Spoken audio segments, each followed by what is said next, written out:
Folks, it's Julie Henriquez for day 4 of the Muse Mapping mini training. I'm really happy to see people here, and I'm looking forward to having this conversation. So on day 1, we did a little bit of a overview of what Muse Mapping is. Muse Mapping is a model that I've created to help folks on their creative journey. We all can find inspiration if you consider yourself a creative person, but staying on that creative route can be really tricky. We also, some of us feel or hear the call of the muse, but we're not sure how to start, or we burn out, or we years ago had an artistic practice that we let go and we're not sure how to get it back. So that's why I created Muse Mapping. And 2 days ago was the first step in the 6-step process, which is preparing for your journey. And yesterday was about navigating past the obstacles and blocks in your way. And today in the mini training, I'm going to talk about the 3rd step in the Muse Mapping system, and that is exploring your different routes. Again, Muse Mapping, I'm thinking of a blank sheet of paper where folks can map their own path towards their creative practice and make sure that that creative practice stays a part of their lives and stays who they are, and part of them forever. So it's a series that works with the artistic side, but also with the practical side of how do you make this part of your life? Because, burning out on inspiration is not where we want to go. So in the Exploring Your Different Routes module, I focus on 3 things. I call them the 3 C's, and they are craft, community, and channels. So let me talk about each one of those a little bit, and then we're going to focus on community and what that means. Craft is learning how to do whatever it is you're called to do better. And craft is an interesting thing because I think that sometimes we have a perception, if we admire somebody who does something well, that what they need to do is, you're called to be a dancer and you're a dancer. And we don't recognize that the years of practice, the classes that are taken, the dedication to the form that makes people master their craft, right? We can say, I want to write a book. And all too often we think that's the magic wand, and that is you automatically can write a book. But in fact, you need to take classes, and you need to get mentored, and you need to learn how to edit, and you need to go through a process in order to be a writer. People can be born with talent, but talent alone doesn't get anyone anywhere. What it really requires is dedication to craft and learning craft.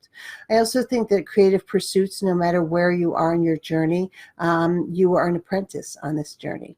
We don't master things, or if we master parts, we still have things to learn. Some of the best writers I know, actors I know, musicians I know, dancers I know are continually learning. They may teach as well, but they're continually learning. That's part of the journey of being a creative person and being on a creative journey. And I think that that's also something I just remind folks of, because all too often people feel like I'm failing if I don't X, Y, or Z. And you're not failing if you don't understand, or if your first draft of your novel is terrible, or if you can't get that dance step, or if, when you first pick up the instrument, you're not good. You're learning, you're on a creative journey. It's the journey, not the destination. I think I've said that every day, and I'll say that every day for the rest of these trainings as well. It is the journey. You have to find joy on the journey.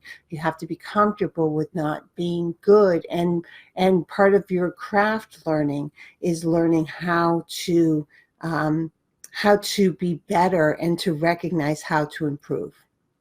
And it's a long journey, but it's a glorious one. So don't give up if you're terrible at something at the beginning. That's part of how you do this. The second C that I'm going to talk about right now are channels. And when we're exploring this whole module, or this whole part of Muse Mapping, is about research, and there's a lot to it.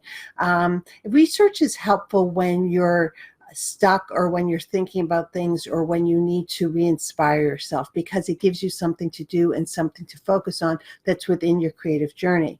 So the channels part of the C's are if you're successful, or if you get ready to do something with your creative work, what can you do with it? Some people are, called by the muse, but they have no intention of ever putting their work out there, and that's fine. But you may find at one point it's like, oh, that wasn't bad, or gee, I'm enjoying taking these acting classes. What can I do to actually try to get a role, or get a part in a movie, or to do something more with the work I've been practicing, or I've been learning. So if you're in that place, then those are your channels. That's how you learn where you can distribute work and how, or how you can get it out there. If you're a writer, as I am, you learn about agents and publishers and editors and, self-publishing and the different routes you can take. There's never one route for anything. There's a lot of things you can do. And when I teach undergraduates, I always encourage them to explore the many, many things they can do with their talent, so that, they don't get stuck focused on one path, one thing, and this is how I'm going to define success. It's like, actually, you can use your skills and your talent in a lot of different ways. And I think that that's an important lesson for all of us, right? That there isn't just one way of getting our work out there. So channels are about learning how to promote your work and how to get it out there. And community is, we're reconnecting on Instagram, but I'm going to keep going. Community is the third C, and community is important because we don't do anything alone. I've often said, if you've ever seen me in an author talk, that writing is a solo endeavor, but being published is a group effort. We don't do anything alone. You can feel solo. You can feel like you've got to take care of yourself. You can feel like you're out for yourself all the time. But in fact, it's a community that makes the journey better. And the community can be in person, it can be online, it can be in a lot of different ways and take a lot of different areas. But, let me give you an example in my writing life. If I hadn't found an organization called Sisters in Crime, which is an advocacy and support organization for women crime writers. They're also Misters in Crime, but it's a wonderful organization that worked with me on craft and helped me figure out channels, but also built up my community. So I met other people who cared and who were doing the same thing I was interested in. And that's a gift, right? When you're a writer and you're writing in a specific genre, to find other people who write in your genre is a gift. I have worked with a wonderful organization in New England called Stage Source, which is a service organization for the New England performing arts community.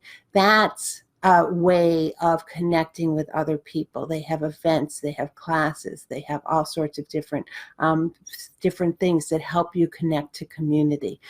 Finding your community is so important as you're traveling on your creative path.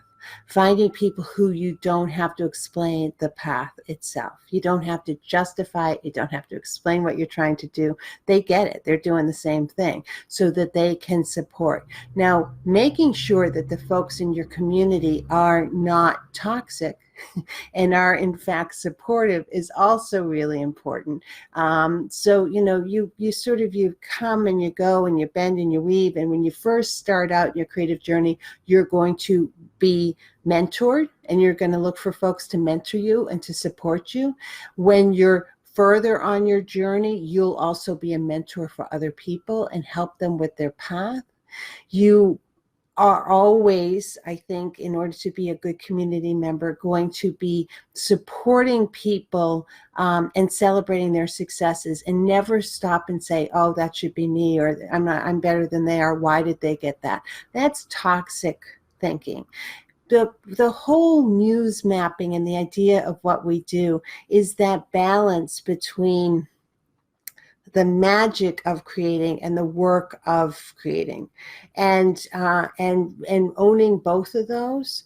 There, you have to go into this with the idea that there's enough for everybody and that you have a place on this journey. Because if you start to think, well, you know, I'm better than they are, why did they have this opportunity? And you go down that, you know, toxic route, then that just eats away at you. It doesn't take away from somebody else, right? We're all only responsible for ourselves. We're not responsible for how other people feel about our work, how other people react to us. We're responsible for our own feelings and also how we feel about others. It's much easier to be on this journey if you're supportive and you're encouraging and you're celebrating other people. And if that sounds Pollyanna or not realistic to you, then, you know, I'm sorry, but that's been my motto, and it's worked out for me very well throughout my career. Truly celebrating other people, because you know what? When it's your turn, there's no better cheering squad than the folks that you've cheered on in the past. And I say that with humble gratitude towards the folks who went before me on my publishing path. And then when it was my turn, were there to cheer me on, right? I see that all the time in the performing arts with the folks I work with, you know, that it's the people who are grateful and who are supportive, who actually are enjoying the journey. And the whole community, you can't not celebrate them when it's their turn or when something good happens, because they give so much back, right? So the whole exploring your different routes, when I talk about the 3 C's, those are 3 of the benchmarks within that whole conversation. But the 3 C's, I'm just going to make sure. Yeah, the other reason and the other thing I talk about in Muse Mapping on this part is about the reality testing of your dreams. And what that means is that when you explore the 3 C's, you can talk to people and they can let you know what the journey is like. So if your dream is to be a New York Times bestseller, your dream is to be on Broadway, your dream is to play a certain concert venue, your dream is whatever, then talking to folks who are on the path can help you know how to get there, and also can make sure that you're doing the work that you need to do to get there. I'm not one to discourage people from having big and audacious dreams. I actually think that they're good for us. But I am somebody who will say to you that sometimes those big and audacious dreams can't be the only way you measure your success. You need to measure it incrementally and day by day and with steps. And again, and I talk about this a lot in Muse Mapping and when I teach, and to folks I'm mentoring, to anyone who'll listen, always explore the side roads. You never know where those side journeys are going to take you. You know, I've known actors who loved acting and they were so focused on that, and then they started teaching, and that opened up a whole new world to them of joy. So reality testing your dreams also means don't be shut off to other paths, and what that means. So this is the, again, 3rd step and the 4th day of these mini trainings for Muse Mapping. And I will see you back here tomorrow at 1 o'clock. Thank you so much for joining me today. And I will see you tomorrow. Thanks so much.